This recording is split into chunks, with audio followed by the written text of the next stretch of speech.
there, and thanks for joining us on Chicago Tonight Black Voices. I'm Angel Ito. Brandis Friedman has the evening off. On the show tonight, a look at how small businesses fared this holiday season and how they're gearing up for the new year. Lifelong friends that have been drinking beer, and we just kind of want to bring more people into that circle with us. And we introduced you to 3 friends turning a beer-making hobby into a business. You have arrived. I feel it. And exploring the natural world with the host of PBS show America Outdoors.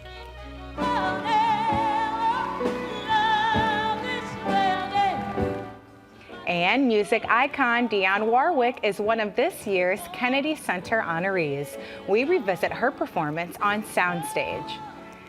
And up next, 3 local entrepreneurs on what it's like being a small business owner. That's right after this. Chicago Tonight, Black Voices is made possible in part by Fifth Third Bank and by the support of these donors.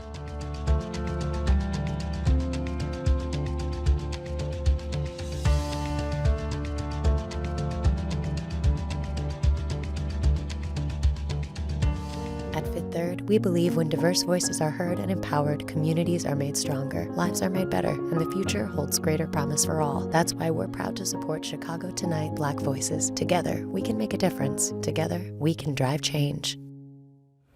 Now, owning a small business comes with its challenges, but the holiday shopping season can be a welcome gift for many small business owners. Actually, according to MasterCard Spending Plus, retail shopping was up about 3% this holiday season compared to last year.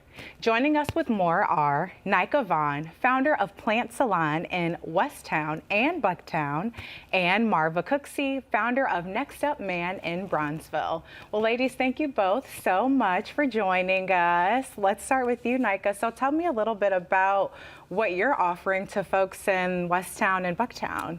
So I'm the founder of Plant Salon, and we offer house plants and self-care for people. So we specialize in beautifying people and plants, candles, bags, all kinds of things that people kind of get lost in the shop when they wander around and they find something to fall in love with. I heard you say self-care, and I feel like that's a big thing that people are looking at during the holidays leading up to New Year and their New Year resolutions. Have you seen a big kind of increase of customers coming to support you, whether it be for Christmas or now as we gear up for 2024?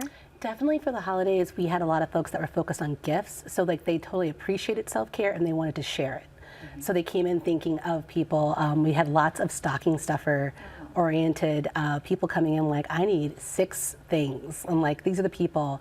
And going into spring, we kind of pivot a bit and we focus on classes and pop-up events that people can come in person.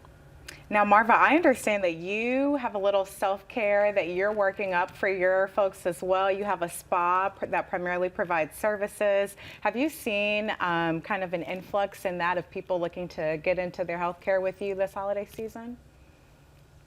Yes, recently and even through the holiday season, and even before the holiday season, yeah, there's been an uptick in self-care. Man Up is a spa that caters primarily to men, where women are welcome.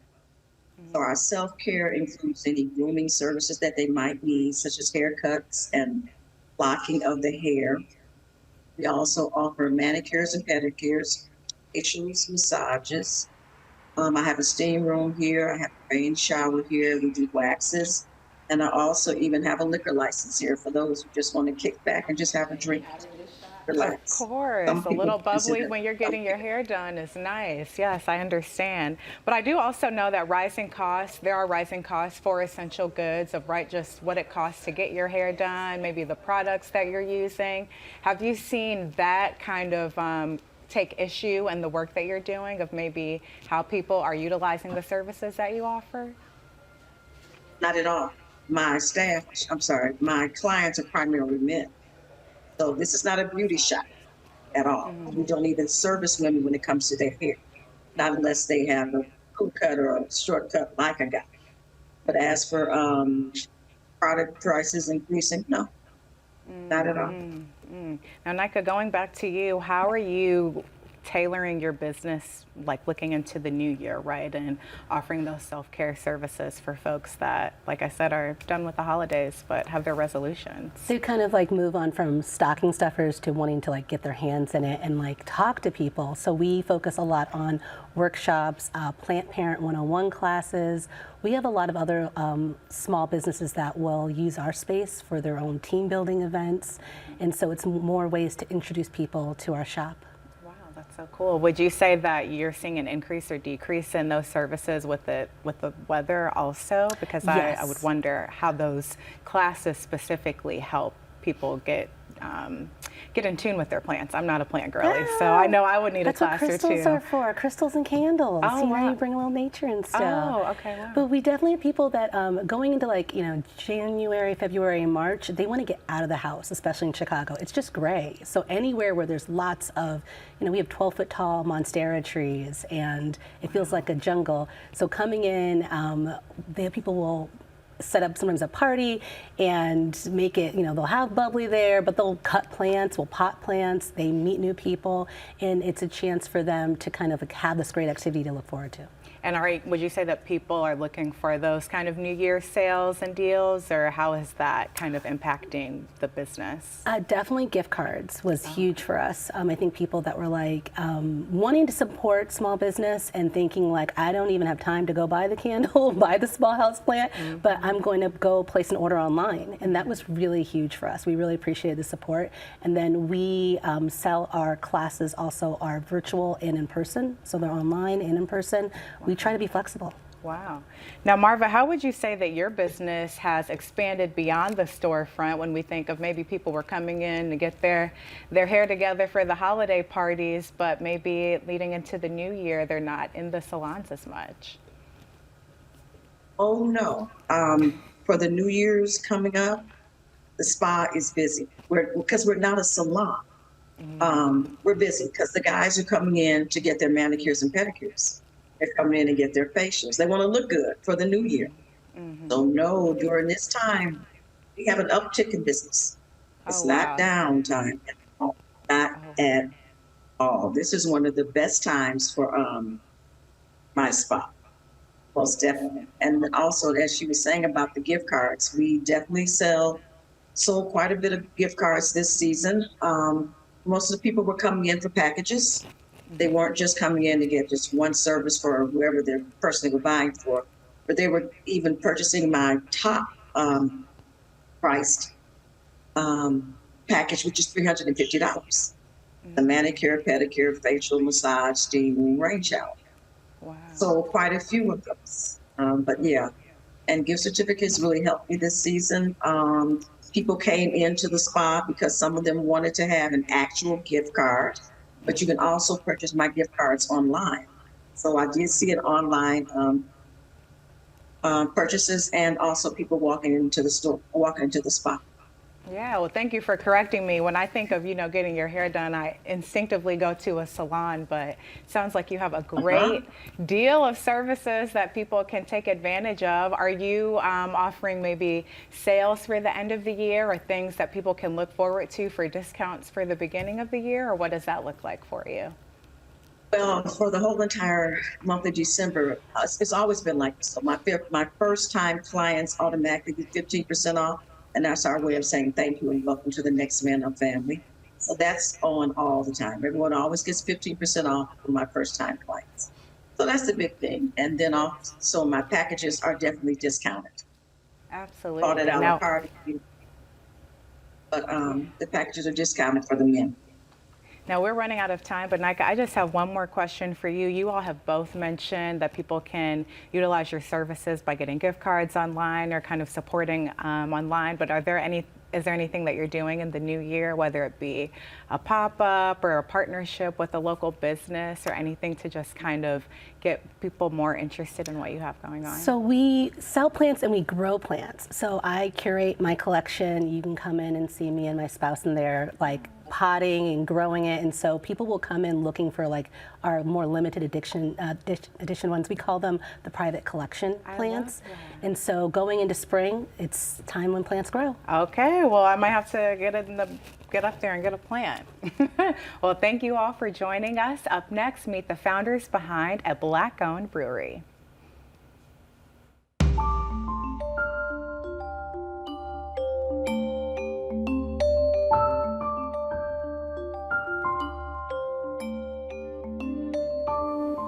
Making craft beer takes time, patience, and teamwork. We recently met a trio that mixes both funk and culture into their brews. Reporter Joanna Hernandez went to Logan Square to tell us about Funky Town Brewery. Cheers, guys! Congrats! From making brews in a garage to winning world beer competitions. By the way, that just won double gold in the Tasting Alliance beer competition. Best in class, baby. It's their pale ale called Hip Hops and R&Brew that kick-started the trio into the craft beer industry. Through trial and error and multiple trials, we finally came up with this one day through them not having the right yeast we wanted and just substituting that yeast and then tasting the final product. It was like, yo, this is exactly what we were going for, something that's really tropical in the nose, but when you drink it, it's easy to drink, it's smooth.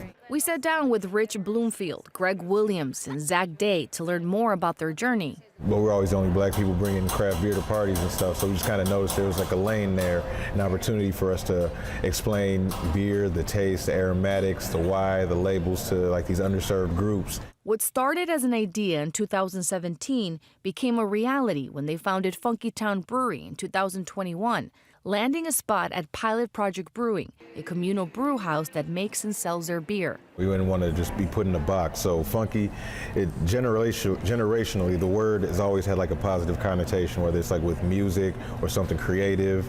And then we thought about our perspective as black people. There's the Funkadelics from the 70s. Yes, those Funkadelics. And you can't forget Parliament. Or the Brat with Funkified. Breaking these fools off proper like it's SOSODEF dynamite. The business partner says these big names represent black culture, something they are driven to showcase in their brand. The attraction is going to be you seeing yourself within that product. So you go in there and you can have people look at the labels and they'll just be like, that has to be black owned. That has to be made by black people. And the creativity of the labels says it all.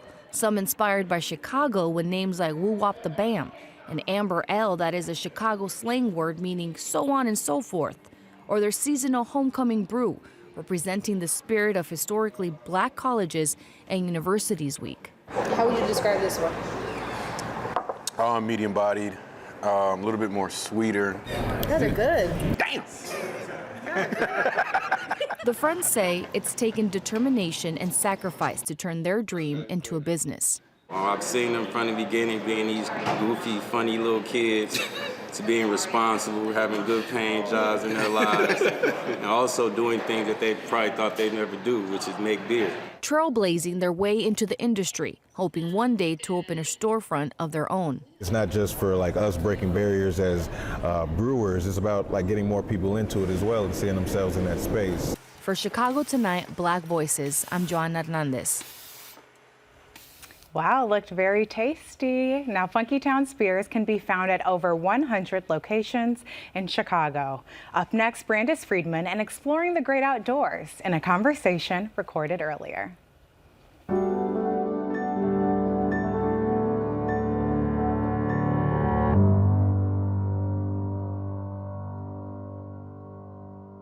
America is full of wild spaces that have shaped and been shaped by the country's history.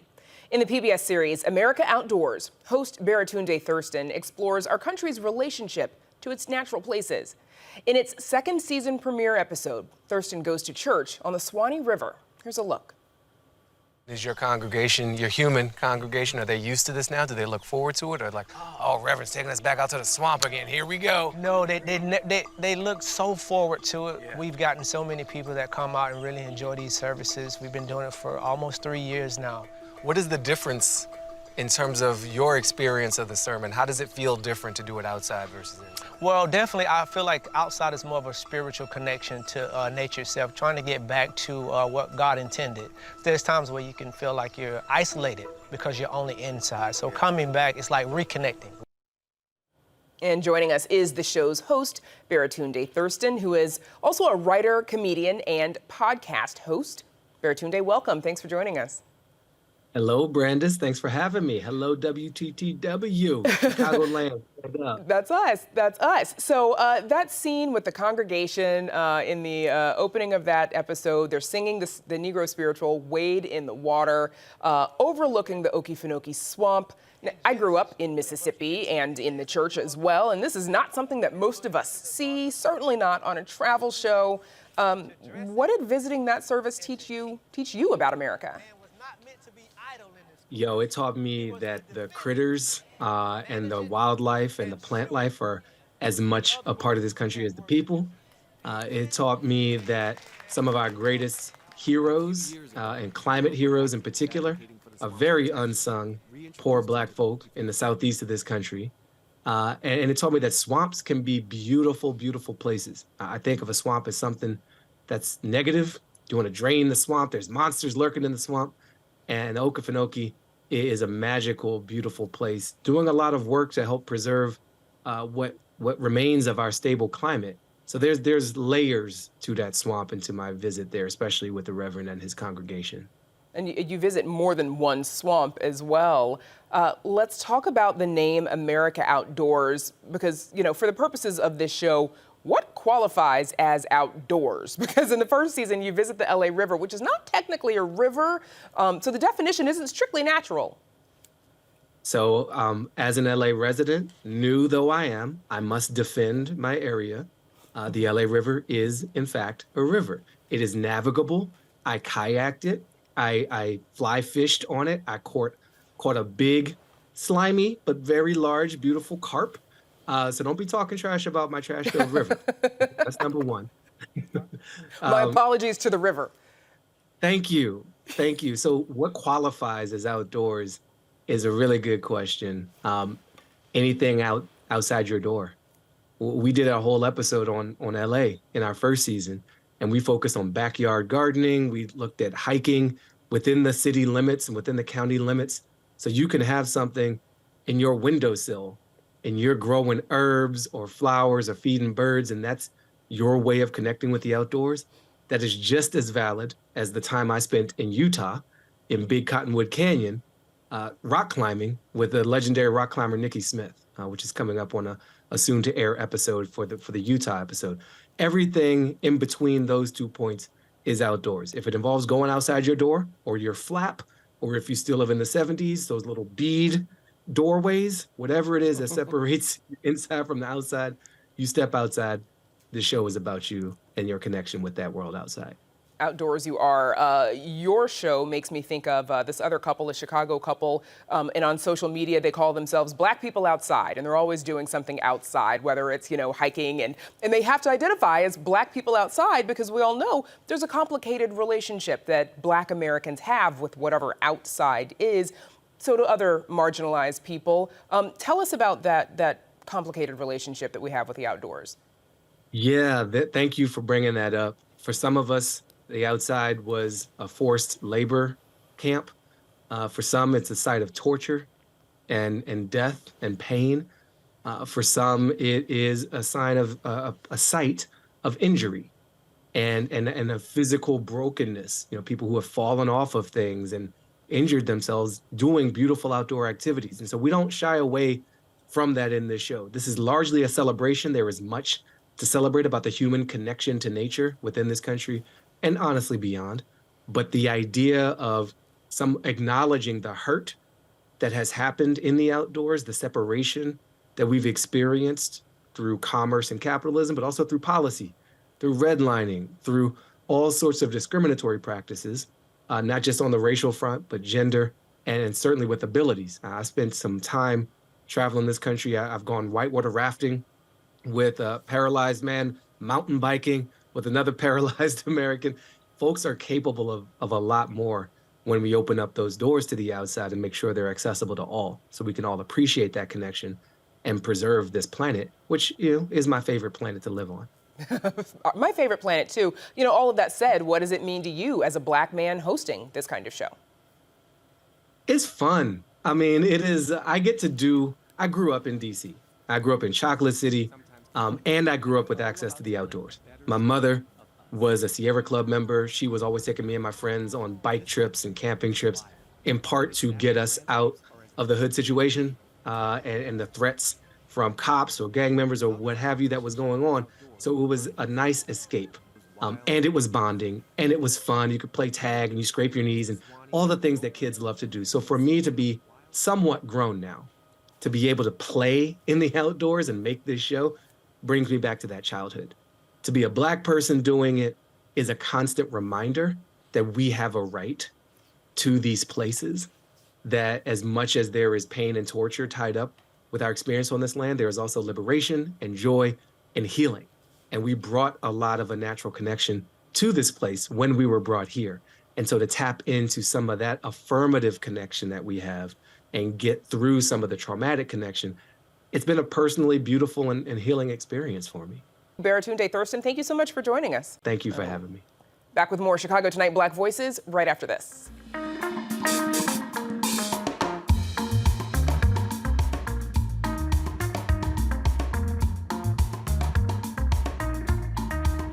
Singer, actress, and television host Dionne Warwick can add another accomplishment to her legendary career. Now, Warwick is one of the recipients of tonight's Kennedy Center Honors. The annual ceremony celebrates performing artists for their contributions to American culture. Here's Warwick performing I'll Never Love This Way Again on WTTW Sound.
Oh, now Dionne Warwick is receiving the Kennedy Center honor along with Renee Fleming, Queen Latifah, Billy Crystal, and Barry Gibb.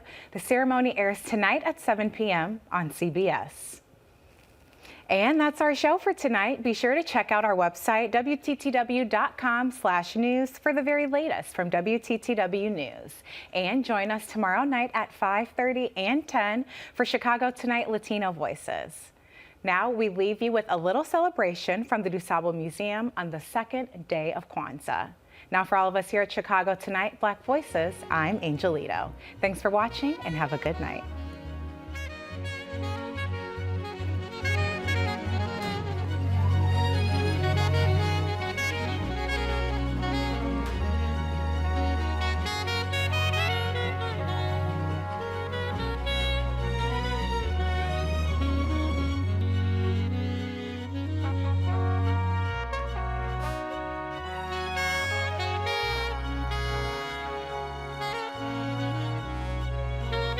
Closed captioning is made possible by Robert A. Clifford and Clifford Law Offices, wishing all a happy and healthy holiday season.